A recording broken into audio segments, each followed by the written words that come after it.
Jika kalian datang ke sebuah kota atau negara, tempat yang paling wajib kalian datangi untuk berfoto adalah pasti ikon dari negara tersebut. Kali ini bukan hanya ikon saja yang wajib kita datangi ketika berkunjung ke sebuah negara, tapi ada satu spot lagi yaitu city branding. City branding atau istilah sederhananya adalah slogan atau kata yang dipakai untuk kota tersebut agar lebih dikenal, agar city brand ini menjadikan ciri khas dari kota tersebut atau julukan dari kota tersebut, sehingga kota tersebut bisa mudah dikenali, bisa mudah mendapatkan investor dan mengangkat perekonomian dan lain sebagainya. Dan pastinya untuk menjaga city branding ini tentu penting, tujuannya apa? Agar kota tersebut semakin baik, semakin bagus, semakin dikenal oleh dunia. Jadi tujuan dari city branding adalah itu tadi, dikenal oleh dunia makin luas, dan ya pasti tadi manfaatnya adalah banyak sekali investor yang datang, wisatawan yang datang pastinya.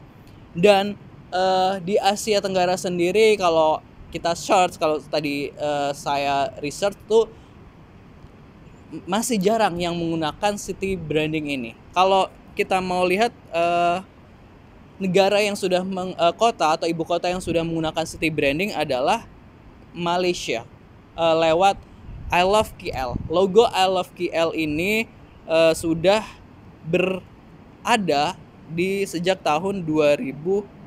Jadi memang logo ini dibuat sengaja pada tahun 2012, dan tentunya bukan hanya logo saja, tapi di sini juga dibuat monumennya atau tugunya. Jadi ada tugu I Love KL. Jadi buat teman-teman yang udah pernah datang ke Kuala Lumpur pasti akan datang ke I Love KL ini. Letaknya di dataran Merdeka, setinggi kurang lebih 12 meter. Emang berwarna merah dan mencolok gitu, dengan hati, lambang hati yang agak miring gitu. Dan ini emang menjadi buruan banget nih wisatawan untuk berfoto. Jadi selain Menara Petronas, pastinya I Love KL ini menjadi salah satu spot yang paling dikejar nih oleh para wisatawan kalau mereka belum ke Kuala Lumpur atau belum ke Malaysia, kalau belum foto di I Love KL ini. Setuju gak sih? Setuju. Dan pastinya I Love KL ini bukan cuma sebatas itu. Akhirnya dari I Love KL ini juga muncul kayak merchandise, kaos, gantungan kunci, dan lain sebagainya. Pokoknya itu juga meningkatkan ekonomi pastinya dari sebuah city branding tersebut. Lalu ternyata Indonesia itu sebenarnya sudah banyak, tapi kalau ngomongin ibu kota, rupanya tuh Jakarta tuh lumayan terlambat gitu kan. Logo baru Jakarta, yaitu Jakarta Kota Kolaborasi, ini baru dibuat pada tahun 2020. Ini baru setahunan yang lalu, baru awal 2020 dan mulai digunakan. Dan ini tentu kalah jauh lah ya dengan Kuala Lumpur ya. Dengan Kuala Lumpur. Dan ini kalau logo Jakarta Kota Kolaborasi ini juga punya makna nih. Misalnya yang tanda plus ini di atas J itu adalah merupakan perwakilan nih dari 6 kota dan 1 kota administrasi, yaitu yang paling pojok itu yang segitiga itu adalah Kepulauan Seribu, terus ada Jakarta Utara, Jakarta Selatan, Jakarta Timur, Jakarta Pusat, dan Jakarta Barat. Jadi itu adalah filosofi dari Jakarta sendiri gitu. Dan untuk Jakarta Kota Kolaborasi ini logonya juga sudah sebenarnya terpasang nih, atau ada monumennya di beberapa titik di Jakarta. Jadi nggak di satu spot aja ya, tapi ada banyak nih.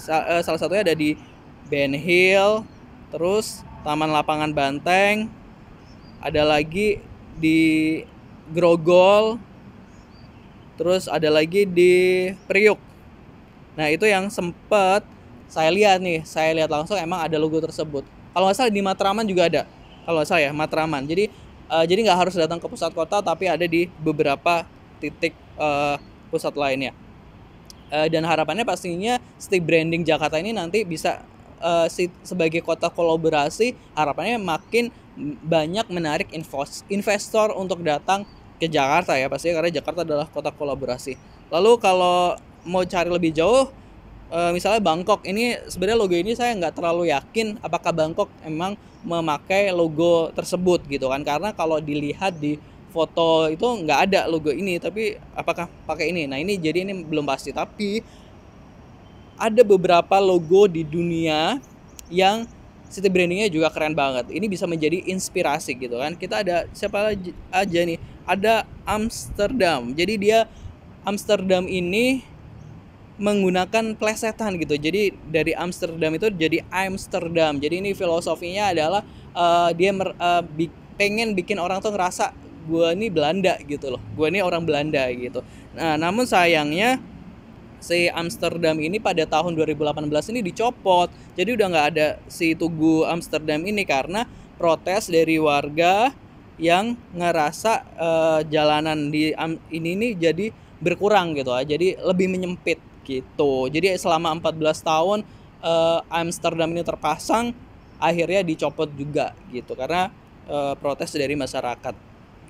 Nah, selanjutnya adalah ibu kota dari Korea Selatan, yaitu Seoul, dan dia sudah membuat city branding ini sejak tahun 2015 dan dia diluncurkan I Seoul You ini. Dia juga konsepnya adalah memainkan kata dari soul, jiwa, dijadikan I Seoul You. Dan setelah diluncurkan si I Seoul You ini juga dibuat tugunya hingga di beberapa titik. Jadi tugunya ini dibuat lalu ditempatkan di beberapa titik. Jadi kayak di Jakarta, jadi nggak cuma di satu titik, sehingga orang-orang bisa berfoto nggak rebutan saya kayak gitu. Jadi ada di beberapa titik kayak di taman, di pusat perbelanjaan, atau di pusat kota. Jadi emang banyak gitu kan, di pusat seni juga nih kayaknya. Jadi dan ini kayak emang banyak banget sih foto-foto yang wajib banget traveler kalau berfoto di I Seoul You ini. Jadi maknanya juga adalah bahwa soul itu ya jiwa saya gitu. I Seoul You, kamu jiwaku gitu. Iya gak sih? Oke, kita lanjut aja. Ada lagi Dubai.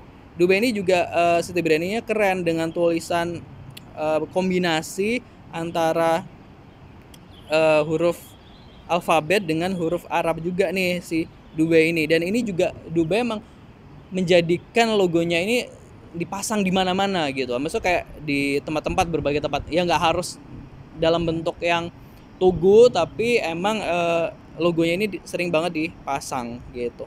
Selanjutnya ada siapa lagi? Ternyata ada Jogja nih. Jogja menjadi salah satu city branding terbaik di dunia juga nih, yang dimana Jogja ini adalah logo baru Jogja ini pada tahun berapa?